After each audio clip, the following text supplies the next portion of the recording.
The dim light of the lantern flickered across the weathered wooden walls of the old barn, casting long shadows that danced like ghosts of past regrets.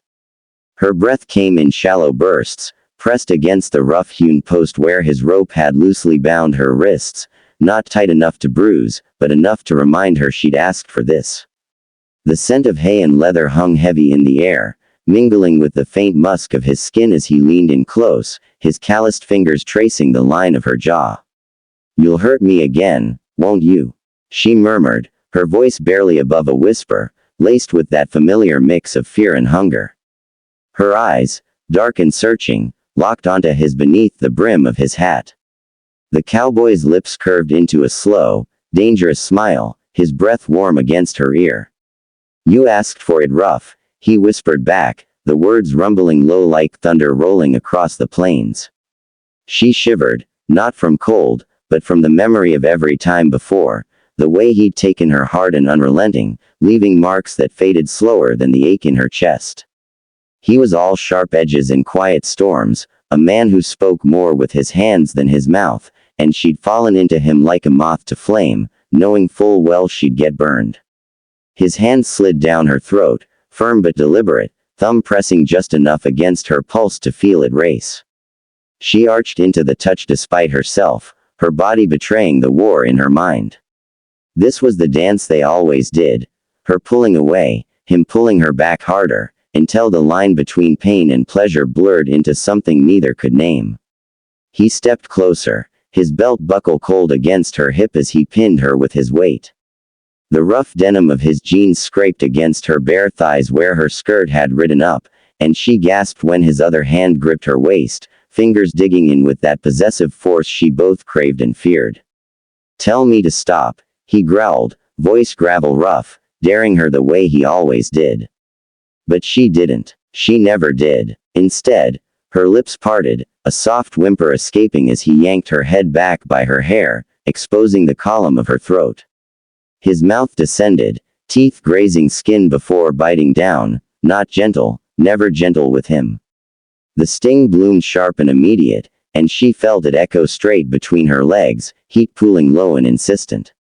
"You want this," he said against her neck, not a question but a statement, as if he could read every secret her body spilled. His free hand shoved her skirt higher, rough palms sliding up her thighs, parting them with impatient strength. She was already slick, embarrassingly so, and when his fingers found her, stroking once, twice, through the thin fabric of her panties, she bucked against him. "Please," she breathed, hating how needy she sounded, how easily he unraveled her. "Please what?" He pulled back just enough to look at her, eyes dark with hunger and something deeper, something that looked almost like regret, but vanished as quickly as it came. His fingers hooked into the lace at her hips and tore, the sharp rip loud in the quiet barn. She cried out, the sudden exposure making her clench, and he chuckled low, the sound vibrating through her. He didn't wait, didn't ease her into it like some tender lover might. This was him, raw, unapologetic. Two thick fingers pushed inside her without warning, curling hard, and she moaned loud enough that it echoed off the rafters. He worked her roughly, thumb circling her clit with merciless precision, watching her face like he was memorizing every twitch, every gasp. Her bound wrists strained against the rope as she tried to reach for him, wanting to claw at his shirt, to pull him closer, to fight back somehow. But he held her there, pinned and open, taking what she'd offered. "That's it," he muttered, voice strained now, his own control fraying. "Take it like you begged me to give it." She was close already. Too close, the way he always pushed her to the edge faster than she could brace herself.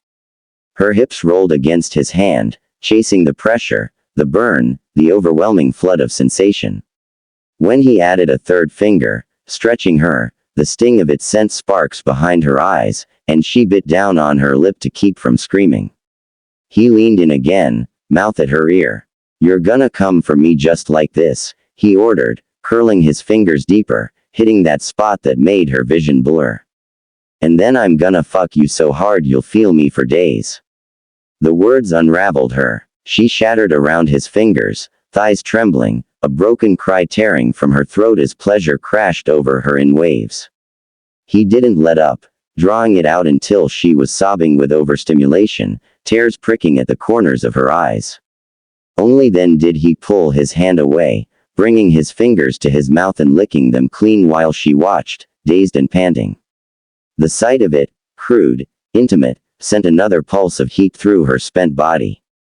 He unbuckled his belt with one hand, the clink of metal loud in the charged silence. She heard the zipper, felt him hard and heavy against her thigh as he freed himself.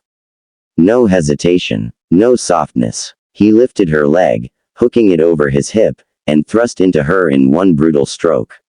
The stretch burned, the fullness overwhelming, and she screamed, this time unrestrained. He filled her completely, hips snapping forward with a force that drove the air from her lungs.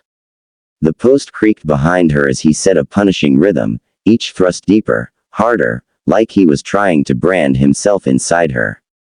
Her head fell back, tears slipping down her cheeks, not from pain alone, but from the intensity of it all. From knowing this was what she came back for, again and again. His hand gripped her throat again, not squeezing, just holding, grounding her in the storm of him. Look at me, he demanded, voice ragged. She forced her eyes open, meeting his gaze. There was no hiding now, not from the raw need in his eyes, or the way his jaw clenched like he was fighting something bigger than lust. He slammed into her harder, angling to hit that spot again, and she clenched around him involuntarily, drawing a guttural groan from deep in his chest. You're mine, he rasped, the words torn out like they hurt him to say. Even when you run, even when you hate me for it. She couldn't answer, could barely breathe, as he drove her toward another peak, relentless. His free hand slipped between them, thumb finding her clit again, rubbing tight circles until she was babbling incoherently, pleasure and pain twisting tighter and tighter. When she came the second time, it was blinding, her whole body seizing around him. He followed moments later, burying himself deep with a hoarse shout, pulsing inside her as he held her pinned and trembling. They stayed like that, locked together, breaths harsh in the quiet. His forehead dropped to hers, sweat slick skin against skin. For a moment, neither moved. Then slowly, carefully, he reached up and loosened the rope, freeing her wrists. She didn't pull away. Not yet. Her arms wrapped around his neck instead, fingers threading through the hair at his nape, holding him there as the aftershocks rippled through them both. He didn't speak. Didn't need to. The weight of what they'd done, what they always did, hung heavy between them. She knew she'd leave again come morning. Knew the bruises would bloom and fade, and the ache would linger longer. Knew she'd swear it was the last time. And she knew, deep down, that the next time he whispered those words against her skin, she'd beg him all over again.